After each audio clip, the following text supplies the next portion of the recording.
You know, I was gonna make a video today about the return of the infamous David Dobrik, but then I watched 10 seconds of his new video and Jason Nash was drinking his own pee. Yeah, this is real. I gagged. And I'm pretty sure you're probably eating lunch right now, so I didn't want to turn you off. So instead, I decided to calm my nerves, make some tea, and I wanted to talk about some TikTok drama that you may or may not have heard of. And it all starts with the Antipasto Salad. I am absolutely humiliated. And I can't. Like, I had to hold it together for the 15 or 20-minute drive home because I didn't want the kids to be, like, completely, like, upset.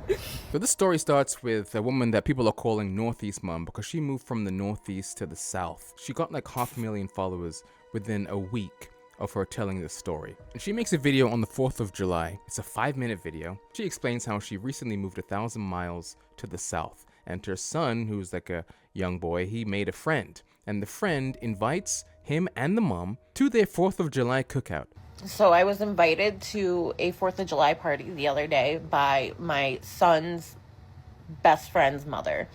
And I thought it was possibly like a family party or just like a neighborhood party or something, because it's like a road in the woods kind of thing where they're at the end and then her mother and her uncle and then like a couple other houses. But I don't know anybody. I'm new to this area. I just moved 1,000 miles away to be here. So she asks if she can have permission to bring a salad, an antipasto salad. That's a salad I've never had before, but when I googled it, they look pretty good. Mediterranean dish. It's got some meats and cheeses and olives in there. Who wouldn't want one of these at their cookout? So I made an antipasto salad, like this big gorgeous salad. Is that it? Oh, that looks great. Look at that.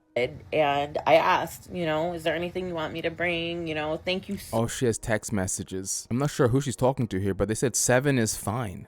Even tells them how to get there. We've got Pepsi and Dr. Pepper and water and whiskey. So much. I was so gracious. I kept reiterating that. Thank you so much for like inviting me. I don't know anybody here. Like, and I get there and the kids get out and I grab the antipasto and I brought one beer with me because I was only going to drink one beer because I don't know, like I have kids to drive home.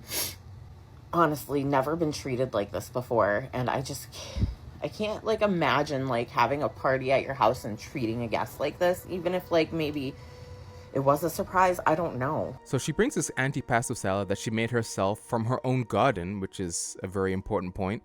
And at the party, she was ignored, rejected, and confronted by the hosts. They asked her why she was there. They said nobody knows you, which is an insane thing to say to your guests. And then they kicked her out. So I walk into the house with my son's friend's mom and I'm carrying the salad and I have my beer and I just wanted to put the salad down and chat and introduce myself to everybody.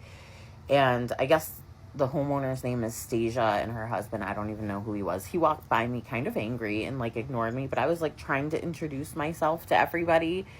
And her uncle, my son's friend's mom's uncle and mother were there, and they were the ones doing the fireworks, and they had like 500 rounds, and I'm just chatting, not even 5 minutes in the door, and somebody walks in the house and is like, are you going to introduce yourself to somebody? Like, it's really rude to walk into somebody's house and not introduce yourself. He's absolutely flipping out outside about some stranger. And I was like so confused. I looked like a deer caught in headlights because I thought I was invited. What happened to love thy neighbor? I thought these were church-going people. Come on. What happened to Southern hospitality? I thought people were nice in the South. Even the mother that like invited me, she was like, what in the world? Like, I mentioned that she was coming. Like, okay, so, and I was like, I'm really sorry. I don't even know whose house this is. And the girl goes, exactly, you shouldn't be in here.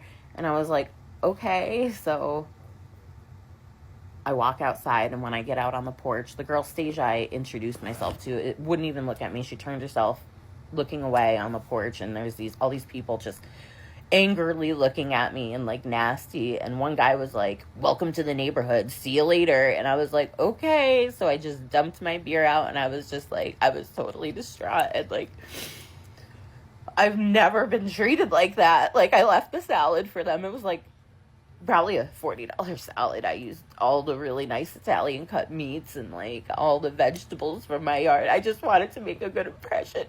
And like this is why you don't make friends in your 30s, because this, like, people are so nasty, and like I literally didn't mean to intrude. I thought I was a and like I feel like that was so unwarranted, and the way that they just kind of ganked like a bunch of strangers just like was standing on the porch looking at me like I was like this horrible piece of shit. Welcome to the neighborhood. See you later. Fuck you. Oh, like, God. that hurt. And when she posted this video, there was a tremendous amount of support for this woman. The video has 37 million views. People are writing articles about it. And the host of the party tried to apologize, but the apology is honestly quite terrible. I am not a mean person. My husband is not a mean person. We are not mean people. Right. Neither is my mother-in-law. We simply did not know who this person was that come into our house unannounced. Unannounced? To not a party, let's clarify. This was not a party. This was a get-together of people who knew each other, okay? And just because we didn't know her doesn't mean that she couldn't have stayed and hung out. We just didn't want her in our house, okay? Wait, what? She just said that just because they didn't know her doesn't mean that she couldn't have stayed and hung out, but then immediately says, we just didn't want her in our house. Which is it?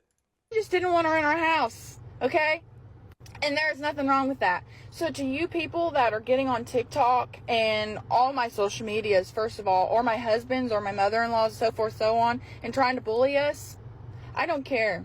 I really don't. Oh. Because you don't know the story, you weren't here, and for you to feel like you have to be behind the phone to bully somebody else that you don't even know about, Right.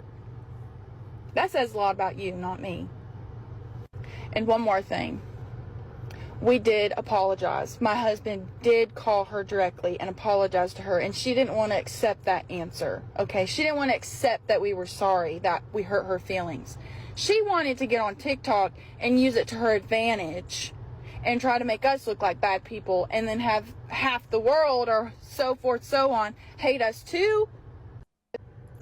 Oh yeah, she's definitely a mean girl. She was definitely a mean girl in high school, you can tell. The response from everyone online is honestly hilarious. People were making Halloween antipasto salad outfits. There were other people that were ranting about how antipasto salads are basically a ticket into any party. Something to you, you dumb hicks, okay?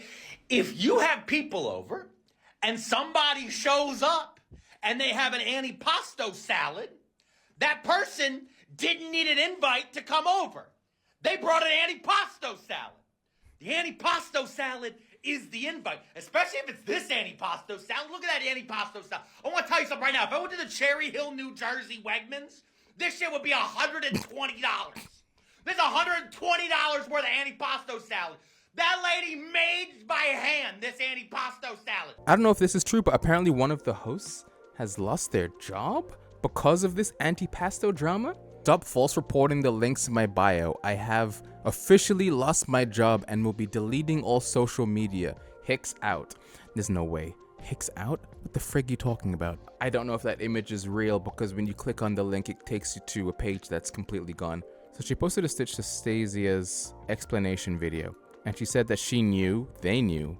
Don't try to make me look like some criminal because I called you out for being horrible behind closed doors. The mean girl attitude is insane, and your husband's apology was BS. It was not a party. This was a get-together of people who knew each other, okay? I was setting down food and I was chatting. Like, I didn't know that I'm not some party crasher who's coming to rob your house. Right. Exactly. And I even told them before you showed up. Wait, this is a phone call that she's having with the mother-in-law. Got it. Showed Stasia the food you were bringing, so they knew that my kid and my kid's parents, my kid's friends' parents were coming. And then, because me and Mom, we talked a lot about this last night, and I was like, you know, I understand that I should have said something. It wasn't my house. I should have introduced them. But I am so, I don't know the word, like, such an antisocial person that when I get around people, I don't know how I'm supposed to do things the correct way, you know? Listen, that's totally acceptable. I understand that. I understand because I'm awkward around people as well. I'm extremely awkward around people I don't know. That's the word, awkward. Like, I'm socially awkward. That's nothing. Like I'm gonna tell you again, I don't blame you for it. I blame them. I blame them for the way that they acted because now that I have confirmation that they physically knew I was coming, they even saw the salad that I made before I came. Right. That's even more grounds for this to be unacceptable. Yes, and I also want to say, like, I'm sorry I called you to vent about this and make it even worse, but when me and Mom were talking, that's the first time me and her had been in that house since they moved in, and it was my grandfather's house, so they knew beforehand that you were coming, and I told Mom, I said, was everyone not in the house when she arrived? Like, they walked by her, we were talking, and then everyone just leaves us in the kitchen. Yeah, that's wild. wild. But they knew you were there. They were talking to you, and they were the ones that left us in. Yeah, that's pretty wild. See, and I didn't even know that because I don't know who they were. You know what I mean? I'm not gonna scroll down on that video because people are doxing. They're writing her first name and last name and her former last name, her TikTok, her Instagram, her Facebook, where the husband works. Guys, please, why are we doxing people? Recent update, still not taking accountability or being truly apologetic. It does seem plenty of self-proclaimed experts of the Hicks family are watching and waiting for something to grab a hold of. Okay, so this is for you. I even encourage you to share. Why are we making this into an HBO drama? First and foremost, I pray for you. Of course you do. Okay, let's skip the part where she says she's praying for us and our families, where she talks about the devil. Oh my goodness. Let's take a moment to consider the difference between facts and feelings. Facts are objective. Facts don't change based on what prompt did she put into ChatGPT to get this ridiculous response. Okay, here we go. With that, I feel like I need to share some things in no particular order. You were not there, neither was some random TikToker making clickbait posts for clout. Nicole was invited by a third party, right? The third party never communicated to us that she would be bringing food or joining the gathering. Had we knew all the details not shared with us, this misunderstanding would not have occurred. Why was there a period there? Maybe read it weird. She did walk into our house unannounced. Wait, she didn't ring the doorbell, she just walked in. As well as admits she did not know whose house it was. We have the right to ask someone we did not know to step outside our home. The true issue is poor communication between all the peoples involved. Apologies were exchanged on both ends. Nicole did still decide to leave and later share her feelings on social media. It could have been handled differently on both sides. Bullying us means you are a bully. Bullying is not what we did. Jake did not make the threatening phone call that's being circulating. The conversation was solely between Nicole and my What does that mean? Mother-in-law, okay. I did not personally invite her. I did not personally text her. Nothing of any sort seems to be an apology. All it says is pure ill intentions, bullying, talking about rumors being created about her and her family. This is all just noise and nonsense. And then we end with some more stuff about faith and God bless and good night. Great. The use of ChatGPT is crazy. Yeah, 100% ChatGPT. The whole first paragraph was completely ChatGPT. Looks like these hosts, Stasia and Jake Hicks, they're gone. I don't know where they are. Stasia took down her TikTok account, her Instagram, I can't find it. And now it seems like Nicole, or Northeast Mom, living her best life over here, working on her garden, getting those fresh tomatoes for another antipasto salad. Let's make ugly pie. I use Fanny She's Farmer. making pie? Why wouldn't you want someone like this at all of your parties? She can be my neighbor. Let's can all these tomatoes. So while I'm coring these tomatoes, I'm gonna go over the basics. I make everything as simple as possible because I like to have the least amount of effort with the most amount of reward. Oh my gosh, she's making fresh pasta sauce. I actually forgot about these soaking yesterday, and that's all right. I'm gonna end up having to... Pardon me? Making peach butter? Oh, Stop it. Man, the Hicks family messed up. They missed out on a solid friend. They would have been kept fed for a very long time. Well, that's it. That's the drama. It seems like there's no more updates with the Hicks family, but it really goes to show you the power of TikTok. One story time video that was 5 minutes long probably changed this woman's life forever. And not only do we get a little drama, but we get fresh recipes. Oh, thank you. She brought Antipasto salad. That's a good person. What, are you afraid she's gonna steal? She brought an Antipasto salad that's worth more than anything else in your house.